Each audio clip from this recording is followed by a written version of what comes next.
Allahabad high court के justice Yashwant Verma का नाम एक बार फिर से मीडिया की सुर्खियों में छाया हुआ है। इस बार वजह है सुप्रीम कोर्ट के वरिष्ठ वकील कपिल सिब्बल।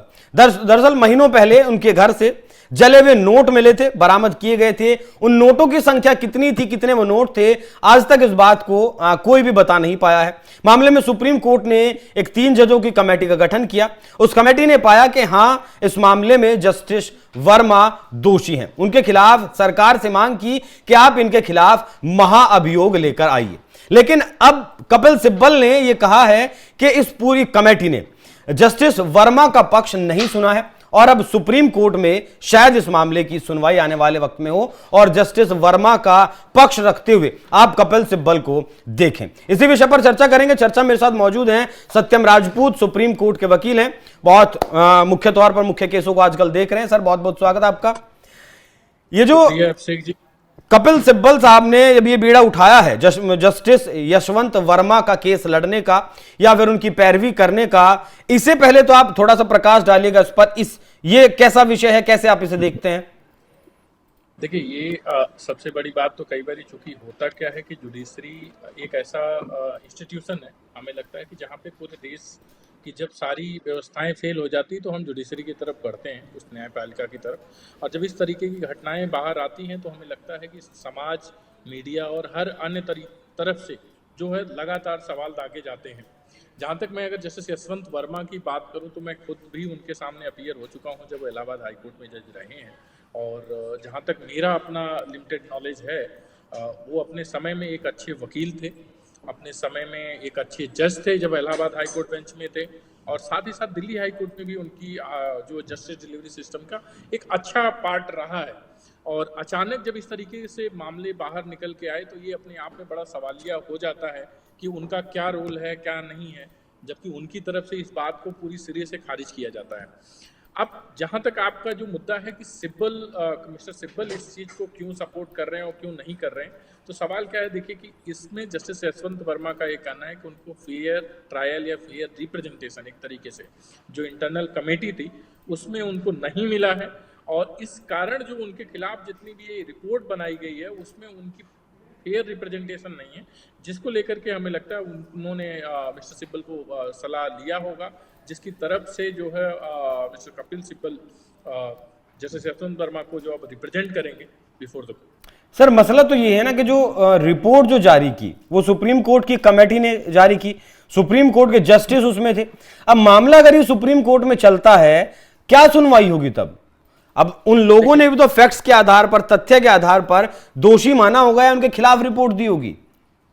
देखिए, एक चीज मैं आपको बताऊं कि ये पहली ऐसी घटना है जिसमें रिपोर्ट को सार्वजनिक किया गया, क्योंकि जुडिशरी के मामले में जब इस तरीके की चीजें होती हैं तो जो है क्या बोलते हैं, इन हाउस प्रक्रियाओं को सीक्रेट रखा जाता है, कभी भी उसको पब्लिक डोमेन में नहीं लाया जाता। उसके कई सारे कारण है। एक तो पब्लिक फेथ जो है जुडिशरी में उसको है, और मीडिया ट्रायल से बचाना होता है चीज़ों को।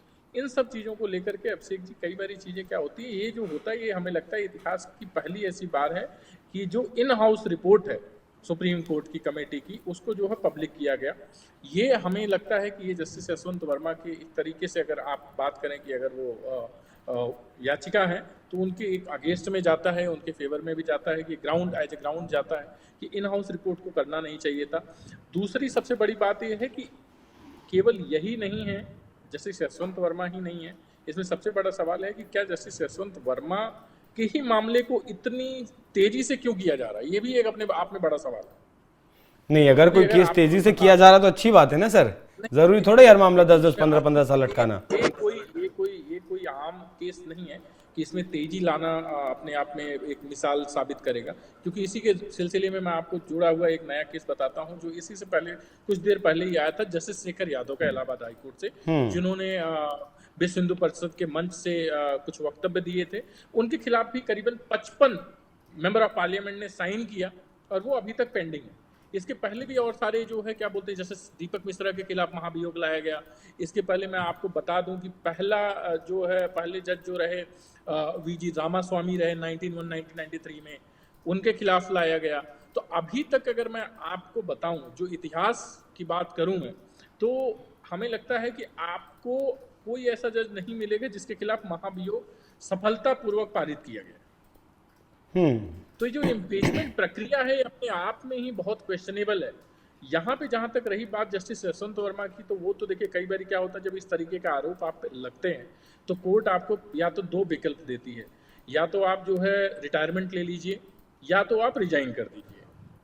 तो ये मामला वहीं के वहीं रफा दफा हो जाता है। इन दोनों बट जस्टिस वर्मा के मामले में इन्होंने दोनों चीज़ों से खारिज कर दिया, ना तो वो रिटायरमेंट के लिए तैयार हैं, ना तो वो रेजिग्नेशन के लिए तैयार है। उसका मुख्यतः कारण है कि उनको ये लगता है कि मैं इसमें निर्दोष हूं और मुझे इसमें लड़ने का हक है।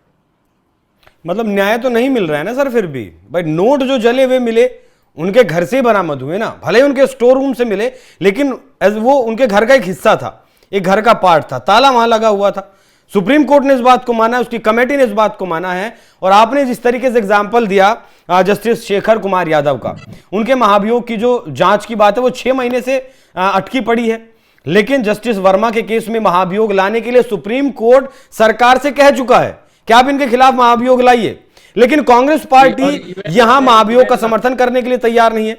तो न्याय कहां मिल रहा है अगर महाभियोग भी नहीं आता है, वो कुर्सी अपनी छोड़ते नहीं है। देखिए बात यहाँ पे पार्टी, इसमें किसी पार्टी के इंक्लूजन का नहीं है कि बीजेपी या कांग्रेस की बात है। बात ये आती है कि जब आप ये कहते हो कि महाभियोग ले आना, तो सवाल ये है कि जहाँ पे एक महाभियोग जिसके खिलाफ करीबन 55 जजेज ने साइन करके दिया हुआ, या इसके पहले जो पेंडेंसी रखी है आप उसमें दिखाइए, उसमें जो है तेजी दिखाइए। आप पहले पेंडिंग केसेस को क्लियर करेंगे ना। ऐसा तो नहीं कि एक किसी मामले को आप एकदम त्वरित रूप से कार्रवाई कर दे। ये तो फिर हर मामले में जो है लगना चाहिए ना सर। इस देश में 5 करोड़ केस पेंडिंग है। 37 साल इस देश में न्याय मिलने में लग जाते हैं। देखिए इससे न्याय तो लगने के, मैंने क्या बोला कि ये अभिषेक जी कोई आम प्रक्रिया नहीं है, या ये कोई आम दोषी नहीं है कि जिसपे जो है क्या बोलते हैं इनका महाभियोग ले आना है।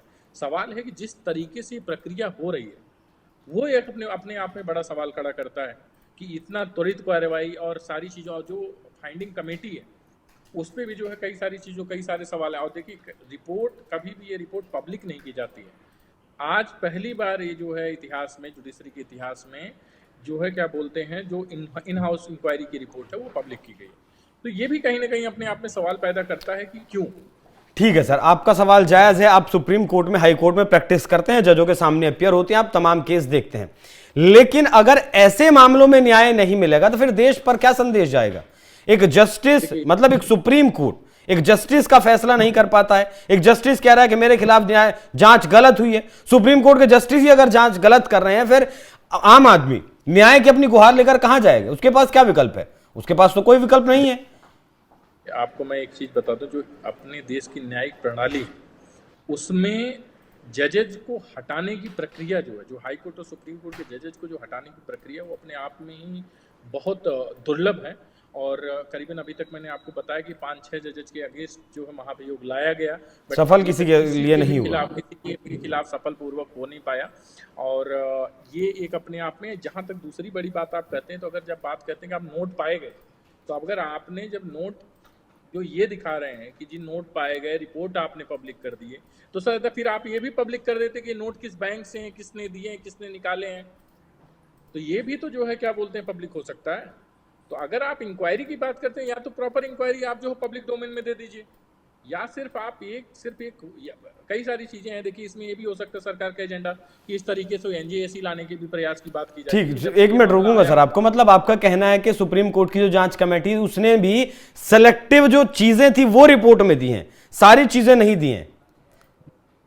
देखिए जो इसमें रिपोर्ट आया, रिपोर्ट में ये तो कहीं से नहीं आया है कि ये नोट किसके हैं, किसने निकाले हैं। क्योंकि अगर नोट मिले हैं तो नोट पे नंबर भी तो होंगे। दिल्ली पुलिस ने पकड़ा है, दिल्ली पुलिस के पास, दिल्ली पुलिस के ने सीज किया इसको, तो दिल्ली फायर पुलिस गई थी वहां पे। तो ये जो सारी प्रक्रिया है उसके बीच में सबसे बड़ा सवाल तो यही है ना कि अगर नोट आए तो नोट थे किसके, वो तो डिनाई कर रहे हैं। अगर वो डिनाई कर रहे हैं तो फिर तो बाकी जो लिंक है उसको भी निकाला जाए इसमें। अब वो तो डिनाई कर रहे हैं, बात आपकी ठीक है, लेकिन नोट तो उनके घर से ही मिले हैं ना। देखिए मैं इस पे बिल्कुल डिनाई नहीं कर रहा कि उनके घर से मिले।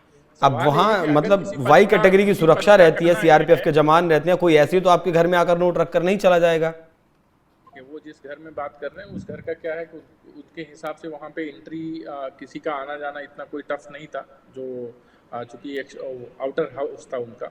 और दूसरी बड़ी बात है कि जब इस तरीके के मामले होते हैं तो एक तो मैंने बोला कि अगर चलिए आपने गोपनीयता नहीं रखी, लेकिन अब गोपनीयता अगर नहीं रखी तो आप ये भी बताओ ना कि नोट है, नोट पे नंबर है, वो नोट नंबर से आप बैंक पता करो किस बैंक से निकले, कहाँ से निकले, किसने निकाले हैं। तो आप या तो पूरा लिंक पता करिए ना उसमें, फिर आप किसी एक को आधार बना करके आप उस तरीके। और दूसरी बड़ी बात देखिए, इस सब तरीके की चीज़ें क्या होती है, न्याय व्यवस्था की जब बात आती है तो न्याय व्यवस्था की बात मैं आपको अभिषेक जी बताऊं, ये पब्लिक डोमेन का डिस्कशन नहीं है। मैं ये बार बार कहता रहा हूं कि न्यायिक व्यवस्था पब्लिक डोमेन का डिस्कशन इसलिए भी नहीं है क्योंकि ये कोई पॉलिटिकल पार्टी नहीं है या पार्टियों का कोई मुद्दा नहीं है। यहाँ पे जब इस तरीके की घटनाएं होती हैं तो बहुत ही संवेदनशील घटनाएं होती हैं। इसको गोपनीय रखने का कारण सिर्फ यही होता है कि आम जनमानस का जो न्यायपालिका में विश्वास है वो बना रहे, और इसीलिए इंटरनल इन हाउस कमेटी बनाई जाती है जिसका रिपोर्ट होता है और इंटरनल ही सारी इंक्वायरियां चलती हैं और उसी तरीके से इनके खिलाफ डिसीजन लिया जाता है। आज तक इसी तरीके से ये नियमों को पालन करते हुआ है। जस्टिस वर्मा का केस पहला ऐसा केस है जिसमें सारी चीजें मीडिया ट्रायल से लेकर के रिपोर्ट तक को भी पब्लिक कर दिया गया। ये कहीं से नहीं, सिर्फ मैं आपको बताता हूं कि अगर एक आम जनमानस के रूप से देखें या मैं आपको एज ए प्रैक्टिशनर बताऊं तो ये एक गलत मैसेज है जो है पूरे कंट्री को, और जनमानस के विश्वास को तोड़ने का एक प्रयास है। मैं ये जनमानस के विश्वास को तोड़ने का विक्टिम है या अक्यूज है, मैं इस बात की चूंकि इसका मेरे पास अधिकार नहीं इन चीजों पे कमेंट करने का, बट जहां तक रही बात कि न्यायपालिका में जो आम जनमानस का जो विश्वास है उसको बनाए रखने के लिए इन सब प्रक्रियाओं को बनाया गया है। आपकी बात से मुझे तो सर यही समझ आया कि सुप्रीम कोर्ट ने जो रिपोर्ट दी या फिर जिस तरीके से इस केस का ट्रायल चल रहा है, केस चल रहा है, वो सेलेक्टिव तरीके से किया जा रहा है। सारी चीजें पब्लिक डोमेन में या तो आनी चाहिए थी या फिर नहीं आनी चाहिए थी। अब ये क्या वाकई में सुप्रीम कोर्ट की तरफ से सेलेक्टिव रवैया अपनाया गया है? क्या उसी के लिए कपिल सिब्बल अब अपीयर होंगे, और जब अपीयर होंगे तो क्या इस मामले में होगा वो देखना वाकई में बहुत दिलचस्प होगा, क्योंकि सुप्रीम कोर्ट की तरफ से सरकार को यह कह दिया गया कि आप जस्टिस वर्मा के खिलाफ महाभियोग लाइए, लेकिन दूसरी तरफ कांग्रेस पार्टी ने इससे दूरी बना ली है। अब ये महाभियोग भी आपको लोकसभा से भी पास करना होगा, राज्यसभा से भी पास करना होगा, उसके बाद इन जज साहब को हटाया जा सकता है। तो प्रक्रिया लंबी है, लेकिन इस लंबी प्रक्रिया को कितनी जल्दी सुप्रीम कोर्ट और सरकार करते हैं वो भी देखने वाली बात होगी। बाकी कपिल सिब्बल कोर्ट में जब पहुंचते हैं मामले को लेकर क्या कुछ तर्क देते हैं वो भी हम आपके सामने रखेंगे, वो भी दिलचस्प बड़ा रहेगा। सत्यम जी इस पे मैं आपको बस थोड़ा सा हिस्ट्री पे ले चलता हूँ, जबकि सवाल क्यों है मैं आपको बताता हूँ। 91 से 93 में सुप्रीम कोर्ट के जज रहे जो है वीजी रामास्वामी, उनके खिलाफ 11 आरोप सिद्ध होने के बाद भी कांग्रेस ने बहिष्कार से लोकसभा में बहुमत पारित नहीं होने दिया। दूसरी रही 2011 में justice Sumitra Sen Calcutta high court से, राज्यसभा ने उनके जो है क्या बोलते हैं महाभियोग प्रस्ताव पारित किया, पर लोकसभा से पहले उन्होंने इस्तीफा दे दिया। फिर तीसरे जो है जस्टिस पीडी दिनकरन आए 2010 से 2011 में सिक्किम हाई कोर्ट के चीफ जस्टिस आए, उनके खिलाफ प्रस्ताव पारित नहीं हो पाया, उससे पहले इस्तीफा दे दिए। चौथे आए जस्टिस एस के गैंगले, 2015 में सेक्सुअल हरासमेंट का आरोप था, तथ्यों में सफाई मिलने पर मामला समाप्त हो गया। पांचवें आए जस्टिस सीवी नागार्जुना रेड्डी, 2017 में उन पे भी फाइनेंशियल अनुचित का मामला लगा, उस पे जो है उस प्रस्ताव पे जितने एमपी ने साइन किए थे वो वापस ले लिए। छठवें आपके सबसे रिसेंट रहे जस्टिस दीपक मिश्रा 2018 में, उनको जो है क्या बोलते हैं राज्यसभा की प्राइमरी स्टेज पे खारिज हो गया। 7वें आए जस्टिस शेखर यादव, उनका मामला अभी पेंडिंग है। 8वें आए हैं जस्टिस यशवंत वर्मा, जिनका मामला चल रहा है। तो अभी जो मैं ओवरऑल ये पूरा बताने का प्रोसेस ये है कि 1991 से लेकर के 2025 तक ये जो पूरा इम्पीचमेंट का प्रोसेस है, या तो ये पूरा प्रोसेस ही अपने आप में सवाल के घेरे में, या आप एक ट्रांसपेरेंट वे निकाले। क्योंकि देखिए भारत का, मैं बार बार बता रहा हूं कि भारत में किसी भी हाई कोर्ट और सुप्रीम कोर्ट के जज को किसी भी तरीके से इम्पीच करना एक अपने आप में सबसे टफेस्ट प्रक्रिया है, और उसका पहला कारण यह है कि गोपनीयता, और गोपनीयता का कारण यह है कि आम जनमानस का न्यायिक व्यवस्था में भरोसा बनाए रखना, चाहे वो कॉलेजियम हो, चाहे वो इस तरीके की प्रक्रिया हो। इस प्रक्रिया को आम जनमानस की तरह ट्रीट नहीं किया जाता है। ठीक है सर, बहुत धन्यवाद आपका चर्चा में जुड़ने के लिए और इतना जो बारीकी जानकारी देने के लिए। बाकी दर्शकों, आपके साथ सारी जो डिटेल्स हैं वो साझा की हैं। आप इस विषय पर क्या राय रखते हैं, अपनी राय हमें कमेंट कर जरूर बताइएगा। नमस्कार।